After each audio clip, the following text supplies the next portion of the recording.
Election Day is April 7th, and your chance to have a say in local government. I'm Lisa Oligas, and this is Newsmakers. In this edition, we take a look at what's on the ballot in Joplin and Jasper County.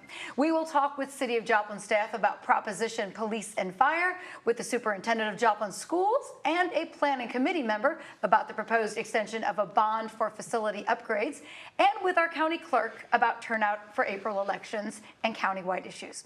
We begin with the half-cent public safety sales tax. For that, we are in conversation with City Manager Nick Edwards, Joplin Police Chief Richard Pearson, and Fire Chief Gerald Ezell. Gentlemen, thanks for being here. Thank you, Lisa. Welcome to Newsmakers. The sales tax is designed to replace the current Prop B pension sales tax. Now, before we jump into what it could fund in the future, let's talk about the status of the pension fund for police and fire. So please explain to me, is it fully funded at this point? What's the deadline for that? Prop B is having a great success. It's not yet fully funded, but it's performing well. We expect that the Prop B tax will meet its obligations early in 2027. It's been a huge victory for the community and done some much needed improvements for our public safety departments. So just so people understand, because it was 2019, pensions for personnel shifted to the logger system. So is there a difference between how those whose pensions were on the old plans benefit compared to the new hires in the logger system? The logger system's statewide pension system, and so it really simplifies the way pensions are dealt with for the city of Joplin. It puts our public safety personnel on the same pension system that exists statewide, and so there's a lot of strength there. And it really helped free some resources for us to be able to make some public safety improvements. Okay, so if the department grows and you add hires, which is something I know you want to do with this tax extension, wouldn't there be a need to add to the pension plan? So how does that shake out? Yeah, the Prop B pension tax will expire once it reaches 120% funded. So every new employee, public safety employee that joins the departments will be part of that logger system. This Prop B tax pays for the old system and gets it to 120% funded so that those personnel will have the pension plan that was promised to them. Okay, excellent. So currently, you chiefs, you both have staffing issues. Chief Pearson, let's start with you. The tax flyer says you're authorized for 43 beat officers and only have 28. That's 15 short. So it also notes you have 477 unfilled patrol shifts. This tax is supposed to help you add 9 officers. Doesn't sound like the math is right to totally solve the shortage. How does it help you? No, it's not totally right to solve the entire shortage that we have, but what it will do is make us more competitive as regards to pay in our region, because what happens is we will vet officers, we will train them, we will equip them, spend a heck of a lot of money on them to get them in and to fill our ranks, and then other jurisdictions will come and pilfer those officers and take them away from us because they offer better pay. Now, with this tax renewal, not a new tax, but the tax renewal will give us the ability to hire 9 new officers and create a new beat, which will reduce response times and better enable us to perform our function to get to runs quickly and safely. Okay, so it isn't just calling for more hires, but better pay. How underpaid are Joplin police when compared across the region? Well, we're falling thousands and thousands of dollars short on the low end for a new officer coming in, and then, incrementally speaking, as officers increase in seniority and rank, we're falling short across the board. This tax will enable us to fund those gaps in pay so that we can keep and retain our best officers and bring in new officers because our pay is competitive. So the flyer said you've lost maybe like 35 officers for various reasons, resignations, retirements. How many do you lose to other departments? I mean, and what is that attrition like? Well, in the last 2 years that I've been here, we've lost at least a handful to other departments that pay $15,000, $20,000 a year more with a lower workload. So as a new officer, or even as a veteran officer, if you're offered a job that pays $20,000 a year more and you have to do less work, well, it's kind of a no-brainer. So we want to turn that around so that we can keep our best and brightest here in town. Okay. Chief Ezell, I know years ago in 2019, I did a story when they were lobbying for the tax to help the pension situation, and I followed a firefighter who mowed lawns for extra money. So are firefighters still considered underpaid? Yeah, they are. We're, without sounding like a broken record, we're in the same boat. We're just looking to, be more competitive regionally. We lose firefighters, kind of like the police department does, to higher paying jobs. And right, wrong, or indifferent, our people are well versed in fire here in our city. So a lot of times whenever a department finds out you're a Joplin firefighter, they almost just say, sign on the dotted line and we'll hire you today. We're 8 people down right now. We've got 6 in the academy up there looking to, become full-time. So we're still a few people short right now. We also have, a large number of people off on either FMLA or sick time right now, which really inhibits what we're able to do out there. So you are having a hard time staffing the station, and you also are 24/7 agencies. So talk about overtime. It's mentioned on this flyer. How does that impact you? Because you seem to be having to pay a lot of overtime hours. Yeah, for us, we, in 2025, we had over 30,500 hours of overtime. That's a lot. We had 244 times where we had to look at somebody, one of our personnel, and say, you don't get to go home to your family today. It's very difficult to do as a chief to be put in that situation, but the great thing about our folks is that they truly understand that's what it takes to protect our citizens. Mm-hmm.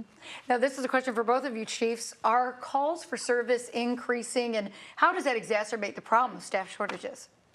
Well, calls for service are increasing because more people are utilizing the police department. As you know, anytime there's any kind of problem, somebody calls 911, and if you call 911, my people are going to come, but the fire department's going to come every single time.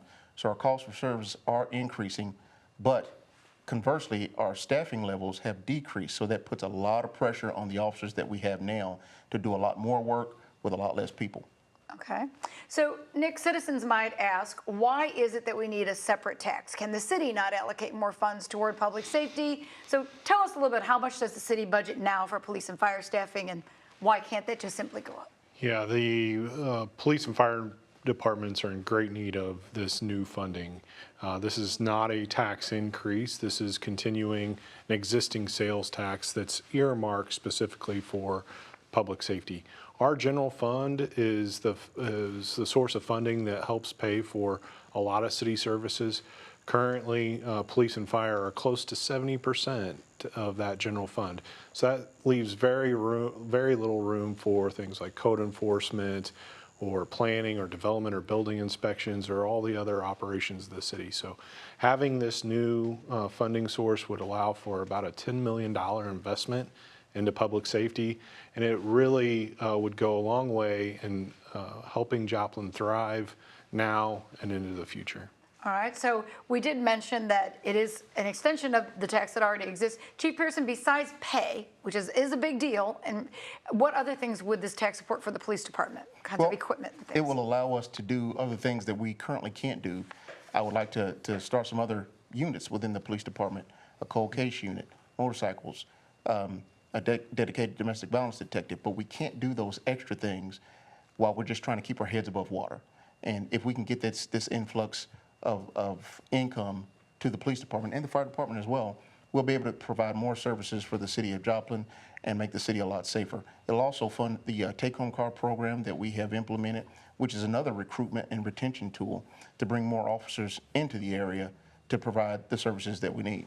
Okay, Chief Ezell, same question. How will this impact you when it comes to facilities and equipment? So it's gonna, it has the potential to add 6 additional personnel for us. We have Fire Station 3, which is right down the road from you, and actually protects this university here. It's in really poor shape right now. It needs to be replaced and rebuilt. So that's one of the things that this tax renewal would allow us to do.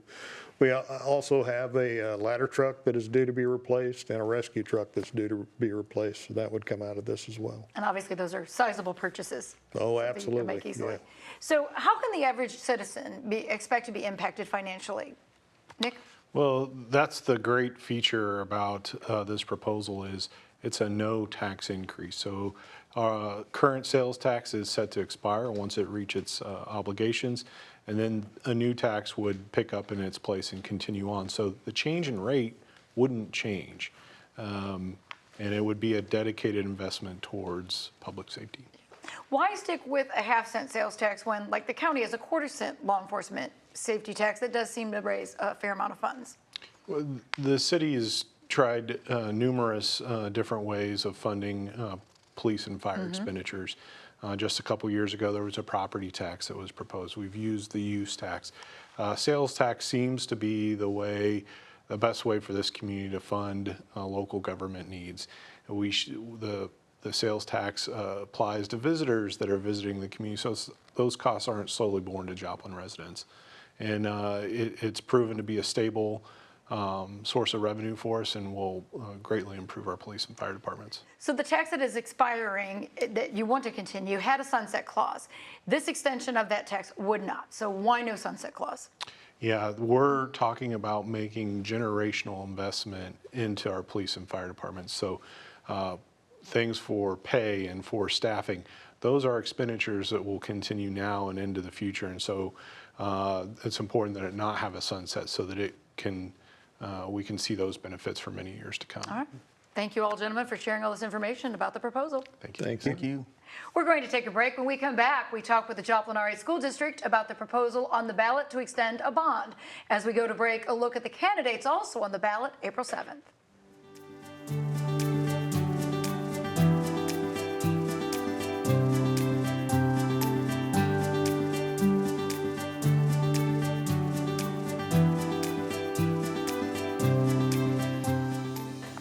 Welcome back to Newsmakers, where we are taking a look at what's on the ballot April 7th. The Joplin RA School District is asking voters to say yes to a $40 million debt extension bond issue. Joining us to explain how the funds would be used are Joplin School Superintendent Dr. Carrie Cicetta and Fred Palmer, a member of the Equal Forward Bond Campaign. Thank you both for being here. Thank you, Lisa. Thank you for having us. Dr. Cicetta, this proposal is considered a phase 2 of facility improvement. So give us a little background on what was in phase 1 first. Well, phase 1 was an $11 million spend out of capital reserves that the board put forward. I'm very happy that they did that to help out Royal Heights, McKinley, and Jefferson Elementary, 3 of our oldest elementaries that had the biggest set of needs altogether when it come to additional space that was needed, to make sure that the spaces that we had would accommodate the students that were at those schools. Those schools were all built before there was even special education. So we want to make sure that our special education spaces were proper for the students that we have. We wanted to have dedicated art and music rooms for the kids instead of on stages or makeshift areas. Also to make sure our kindergarten rooms were up to par with the other 3 newer schools that we built since the tornado, and have restrooms in for the kindergartners and have a larger space, because space nowadays for the younger kids is very important. Improve the hallways, improve the corridors.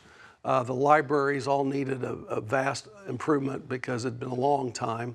Furniture was something else that we purchased for all the 7 older elementary schools as well as those 3.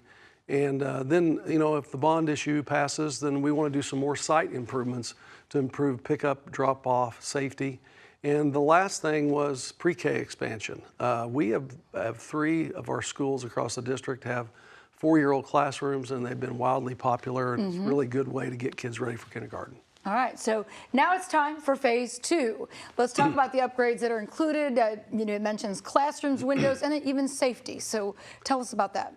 Well, phase 2 would extend to the other 4 elementary schools that have not been touched, Stapleton, Eastmoreland, Kelsey Norman, and Cecil Floyd. They would get very similar upgrades that has started in phase 1, assuming the bond issue passes. And they would also all have different variations and configurations of parking, pickup, drop-off improvements. Some of our schools are neighborhood schools that back in the day when they were built, kids were walking to school, parents were walking their kids to school more. And now it's mostly parent pickup and drop off and bus. We want to make sure that those are separate, safer, easier to get to, and improve parking. Jefferson Elementary, for instance, has about 13 parking spaces. Royal Heights probably has 20, if that. So those are all examples of making sure that everybody has additional parking, make sure that the pickup and drop off is as safe as possible and is better organized in some cases. We purchased property around a few of the schools to make sure that we could make that happen. And then really put those 7 elementary schools on par with the 3 new elementary schools. It's really good for parents to know that they can live anywhere in Joplin and their child will get the same experience no matter where they're at. One of the things mentioned on your list is an indoor activity facility, so an Ann Jung campus. Tell me about the improvements you plan there. Well, while we were doing the 2 years we spent really thorough with our long-range facility committee, we had 40 members of the community that were part of that, parents, community members, and staff members. And what came about was organically, some people started talking about, what about an indoor facility, a multi-purpose center at the high school that all of our kids could use? Because we found that we have a lot of overcrowding at the high school, believe it or not, when it comes to athletics and activities, whether it's ROTC, whether it's archery, whether it's band, you name it, career fairs from Franklin Tech and the high school, as well as all of our athletic activities. And also to be able to utilize a facility like that for middle school and even the younger kids. So some people got excited about that. We started looking at some. We started shopping that idea out, and we got a survey back that said 72% of our people who filled out our survey were in favor of some kind of facility. So we've designed a facility that would accommodate all those activities, and we think it would be one of the most used facilities, if not the most used facility in the district. All the kids would end up there at some point because they all go to Joplin High School. And kids would be able to use it before they come to Joplin High School as well. Yeah, Fred, he mentioned the survey. You're on the campaign to get this bond moving forward. Why did you think it's important to advocate for these kinds of things? And they're calling it a no tax rate increase. So why is that an important selling point? Well, our message from the campaign is one that's just upward and forward. Say yes. Say yes come April 7th. Say yes to the no tax increase. That's a beautiful and it's the most responsible way to go ahead and continue. We want to say yes to the renovation and improvements of the 7 oldest elementary schools. We want to say yes to early education and say yes to special ed programs that are being enhanced and need expanding in those older schools. We want to say yes to safety. We want to say yes to accessibility. Nobody needs me to tell them how important it is that we have safe and secure schools for our children. Additionally, no one needs me to tell them how rough it could be and what of a challenge it could be when you're dropping off and picking up kids. So we want to make accessibility a priority, and that's going to be covered in their yes. 2,200 kids impacted. 2,200 kids impacted with a yes vote. I would argue that there's not many viewers watching this program out of our Joplin friends and family who wouldn't side with us when it comes to that. So when we're looking at it, we want to say yes to safety and accessibility. We want to say yes to all the 2,200 children that will be impacted. We want to say yes to the new facility, the activity, and a lot of people will drive by the high school and say, you guys have tons of space. That's like a college campus. Right. Well, we have a good problem there, that our kids are active.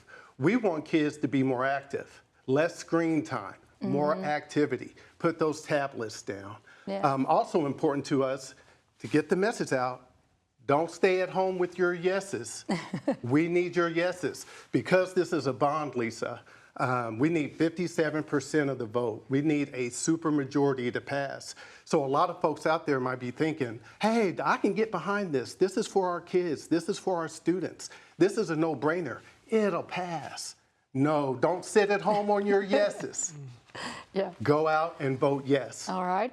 So the bond, though, will not cover the complete cost of all the things you have planned. So you do intend to use $10 million of district reserve funds.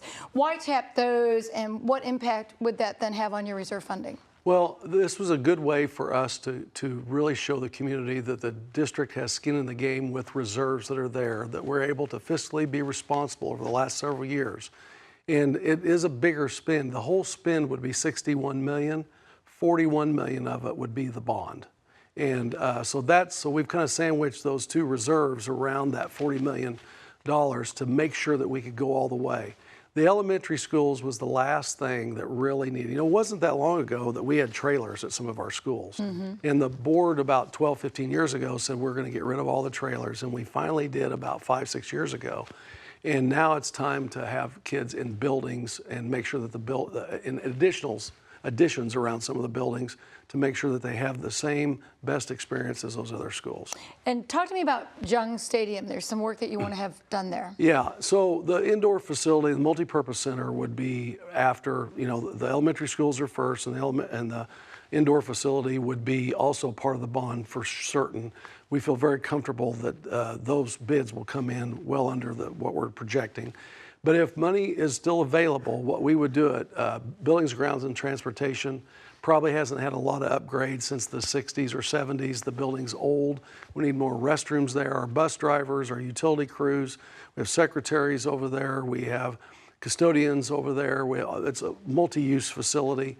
We hub a lot out of, and a lot of our repairs and maintenance. We want to upgrade that facility a little bit. And then we're going to look at some different things and make sure our locker rooms are up to par at Jung, assuming that there's money left over. If not, that would be left for another day. But we want to make sure we take care of the elementary schools first, and then that multipurpose center. All right, and then with this extension, when would it be then set to expire? For 2046. 2046? Yeah, so we're talking Lots of 6 more time. years. Okay. So it's basically extending our bond indebtedness for 6 years. 6 years. 6 years. Okay. And so we've had a debt service rate of 76 cents for quite a while. And that's what we're telling the voters on the ballot. They'll be asked to vote yes or no to extend it right at 76 cents. Of the $3.66 that we levy for our district, 76 cents of it goes to this debt service. All right, great information. Hope people go out to vote. Thank you both for being here today. Thank you. Thank you, Lisa. We're going to take a quick break, and when we come back, we will hear from the Jasper County Clerk about voter turnout for spring elections.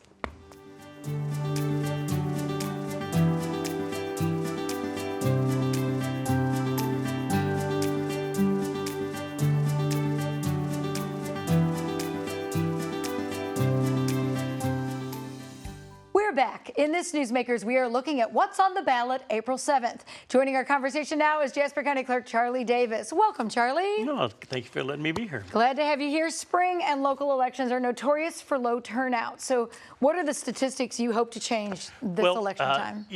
Regardless of the turnout, it takes my staff the same amount of work, the same amount of effort.